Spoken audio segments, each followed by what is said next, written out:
Welcome back. Cockroach Janata party ప్రతినిధులతో కేంద్రం జరిపిన చర్చల్లో ప్రభుత్వం కొన్ని హామీలు ఇచ్చింది. కేసులు ఎత్తేస్తాము విద్యార్థులపై పెట్టిన కేసులు అని చెప్పేసి.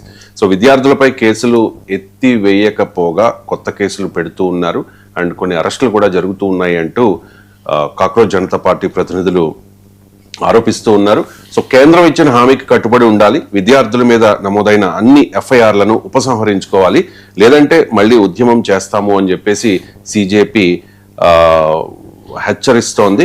అండ్ సుప్రీంకోర్టు కూడా అన్ని రాష్ట్రాలకు కొన్ని ఆదేశాలు జారీ చేసింది. సార్, కేసులు లేని మైనర్లను విడుదల చేయండి, నీట్ పేపర్ లీకేజీ వ్యతిరేక ఆందోళనలపై అన్ని రాష్ట్రాలకు సుప్రీంకోర్టు ఆదేశాలు జారీ చేసింది. సార్, హామీ ఇచ్చింది కేసులు ఎత్తేస్తామని, కానీ ఇప్పుడు పరిస్థితి చూస్తూ ఉంటే కొత్త కేసులు పెడుతూ ఉన్నారు, కొన్ని అరెస్టులు కూడా జరుగుతూ ఉన్నాయి అనేది ఒక వాదన. సార్, ఏంటి సార్, కేంద్రం ఎందుకు వెనక్కి తగ్గడం లేదు? ఈ విద్యార్థుల కేంద్రానికి సిజేపీకి మధ్య తర్వాత కూడా చర్చ జరిగాయి. కేంద్రము మేము చర్యలు తీసుకుంటామని చెప్పి హామీ ఇచ్చారు. ఇక్కడ క్వశ్చన్ ఏంటంటే, సుప్రీంకోర్టు కంపేర్ చేసేది చాలా మంది ఏంటంటే, సుప్రీంకోర్టు కేసులు లేని వారిని మైనర్లను మీరు వదిలేయండి అని చెప్తోంది, మిగతా వారిపైన విచారణ కంటిన్యూ చేసుకోవచ్చు అంటోంది కదా అని మనకు అర్థం కావాల్సింది కోర్టు కాదు కదా హామీ ఇచ్చింది. ఇప్పుడు ఈ రెండు వేరు వేరు. కోర్టు ఏం చేస్తుంది, కోర్టు ఏ ప్రాతిపదిక మీద కేసులు కొట్టేస్తుంది, కోర్టు పని కాదు. కోర్టు ఏంటంటే మీరు కేసులు లేని వాళ్ళను విడుదల చేయండి అని చెప్పింది, మైనర్ల పైన విడుదల చేయమని చెప్పింది. అంతకు మించి కోర్టులు చెప్పవు. ఎందుకంటే అది మీకు కాక్రోచ్ జనతా పార్టీ ప్రతినిధులతో జరిగిన చర్చలప్పుడు హామీ ఇచ్చింది ప్రభుత్వం కదా, కోర్టు కాదు కదా. సుప్రీంకోర్టుతో చర్చలు జరగలేదు. సుప్రీంకోర్టు చీఫ్ జస్టిస్తో, సుప్రీంకోర్టు రిజిస్ట్రార్తో సిజేపీ ప్రతినిధులు చర్చించలేదు కదా.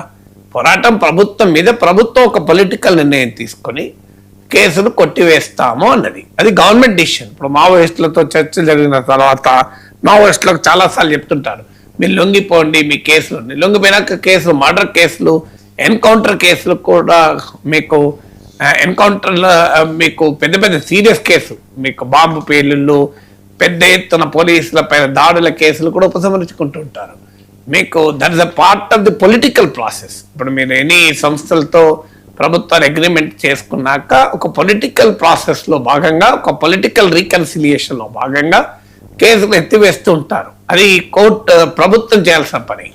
అందువల్ల ఇవాళ సుప్రీంకోర్టు అంతకన్నా మించి ఏమంటుంది, సుప్రీంకోర్టు పని కాదు కదా, సుప్రీంకోర్టు పొలిటికల్ డిసిషన్లు తీసుకోదు.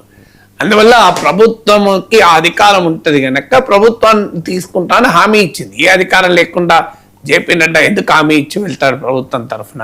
మేము కేసులని ఉపసంహరించుకుంటామని క్లియర్గా హామీ ఇచ్చారు. అయితే ఇప్పుడు వాదన ఏమవుతుందంటే, మరి పోలీసులకు తగిలిన దెబ్బల సంగతి ఏంటి, మరి పోలీసులు కూడా కేసులు పెట్టారు కదా అని. ఇప్పుడు ఎవరైతే క్రిమినల్ ఎలిమెంట్స్ కనుక ఎంటర్ అయ్యి క్రిమినల్ ఎలిమెంట్స్ చేస్తే వాళ్ళపైన చర్య తీసుకోవాల్సిందే. కానీ మనకు మీడియాలో వస్తున్నాయి ఏంటివి, మీకు లాఠీలకు నెయిల్స్ పెట్టి, మొలలు పెట్టి, ఇనుప చువ్వలు పెట్టి పెట్టినటువంటి లాఠీలు తీసుకొచ్చారు. అట్లాంటి లాఠీలు అవసరమా? దానికి తోడు మీరు అతి భయంకరంగా మీకు ఈవెన్ ఎంతటి భయంకరం అంటే ఆఖరికి బాష్పవాయు కూడా ఎక్స్పైర్ అయినటువంటి బాష్పవాయు ప్రయోగించారు, పెల్లెట్ గన్స్ ప్రయోగించారు. పెల్లెట్ గన్స్ ను అసలు అవి ఏరియా వెపన్. పెల్లెట్ గన్స్ ఎక్కడ వాడతారంటే భయంకరమైన పబ్లిక్ ఆర్డర్ డిస్మాంటిల్ అయినప్పుడు, ఒక కంప్లీట్ కొలాప్స్ అయిన సిచ్యువేషన్ లో ఆ ప్రాంతంలో ఎవరున్నారన్నది కూడా చూడకుండా విచక్షణ రహితమైన దాడి కొరకు పెల్లెట్ గన్ వాడతారు. బీహార్ లో అయితే AK-47 యూజ్ చేశారు. AK-47 ఒక పోలీస్ అధికారి. పెల్లెట్ గన్లు అయితే నీకు వ్యవస్థ ఉపయోగించింది కదా, ఇంకా ఒక పోలీస్ అధికారి అంటే పోనీ అతన్ని తప్పు పట్టచ్చు, అతని పైన చర్య తీసుకోవచ్చు. పెల్లెట్ గన్స్ ను వాడాలి అనేది అయితే పోలీస్ వ్యవస్థ నిర్ణయం. సో వ్యవస్థ నిర్ణయం తీసుకొని పెల్లెట్ గన్లు వాడడం ఏంటి? Pellet gun is an area weapon, it's not individual weapon. So అంటే అక్కడ ఎవరున్నా వాళ్ళను మీరు అటాక్ చేయదలుచుకున్నారా? సో ఇలాంటి అన్ని వచ్చాయి. మీకు వెళ్ళిపోతున్న అమ్మాయిలని అవమానంగా మాట్లాడడం, పోలీసులు పేరిట పోలీస్ దుస్తులు ఉండి కూడా, ఇవన్నీ కూడా మీకు మఫ్టీలో పోలీసులు రావడము, అసలు ముందుగానే ప్లాన్డ్గా మీకు రాళ్లతో కొన్ని ట్రక్కుల్ని తీసుకొచ్చి ఈ నిరసనకారుల మధ్యలో పెట్టడము, అందువల్ల ఇది ఒక ప్లాన్డ్ కాన్స్పిరసీగా ఉద్యమాన్ని బదనాం చేయడానికి ఉద్యమాన్ని నిర్వీర్యం చేయడానికి ఒక ప్రయత్నం జరిగిందని క్లియర్గా అర్థమవుతుంది. జరిగింది ఆ ప్రాసెస్లో తమను తాము కాపాడుకోవటానికి ఏ యువకుడైనా రాయి వేస్తే ఆ క్షణంలో అది వేరు, నీకు ఒక ప్రీ మెడిటేటెడ్ అటాక్ వేరు. ఈ రెండింటి మధ్య తేడా ఉంది. ఇప్పుడు ఒకసారి పోలీసులు అటాక్ చేస్తూ ఉంటారు, లాఠీ చార్జ్ చేస్తుంటారు, తాము వెళ్ళిపోతున్నా వెనకాల పడి లాఠీ చార్జ్ చేస్తుంటారు. అప్పుడు కొన్ని సందర్భాల్లో ఏం చేస్తారో ఆందోళన కాళ్ళు తమను తాము రక్షించుకోవడానికి కూడా విసురుతుంటారు. సో అందువల్ల దాన్ని ఒక టోటల్ కాంటెక్స్చువల్గా చూడాల్సినటువంటి అవసరం ఉంది. ఫండమెంటల్గా ఏంటి, పీస్ఫుల్గా ప్రొటెస్ట్ పైన మీరు ఇనుప చువ్వలు పెట్టుకొని లాఠీలు ఎందుకు పట్టుకొచ్చారు, ఎందుకు పెల్లెట్ గన్లు వాడారు? పెల్లెట్ గన్లు వాడేటప్పుడు నడుము కింద భాగాన వాడాలని క్లియర్గా చట్టం, మీకు స్టాండర్డ్ ఆపరేటింగ్ ప్రొసీజర్స్ ఉన్నాయి. మీరు అలాంటివి ఎందుకు వాడారు? తీవ్రవాదుల మీద వాడే వెపన్స్ ఎందుకు వాడారు? సో అందువల్ల క్లియర్గా ఈ ఉద్యమాన్ని పెద్ద ఎత్తున అసలు ఆ మాటకైతే జేపీ నడ్డాతో చర్చలకు పిలిచి లాఠీ చార్జ్ చేయడం ఏంటి అంటే క్లియర్గా ఈ పెద్ద ఎత్తున నిర్బంధంతో అణచివేయాలని చూశారు.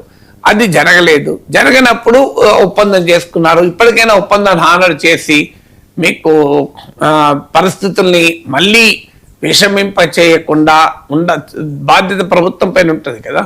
అలా కాదు, మేము ఏదో రూపంలో మళ్ళీ రెచ్చగొడతాం యువతరాన్ని అంటే అది ఏ రకంగా సరైంది? అంటే ఇప్పుడు వెళ్ళిపోయారంతా డిస్పర్స్ అయ్యారు కనుక ఇక మేము ఒక్కొక్కరిపైన కక్ష సాధింపు చర్యలు తీసుకుంటామంటే that is how the government should behave కాదు కదా.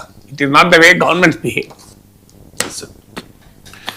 విద్యార్థుల నిరసనలపై భారతీయ జనతా పార్టీ నాయకులు చాలా మంది అనేక విమర్శలు చేశారు. అది స్పాన్సర్డ్ ఉద్యమం అన్నారు, విద్యార్థులే లేరు అక్కడ అని కూడా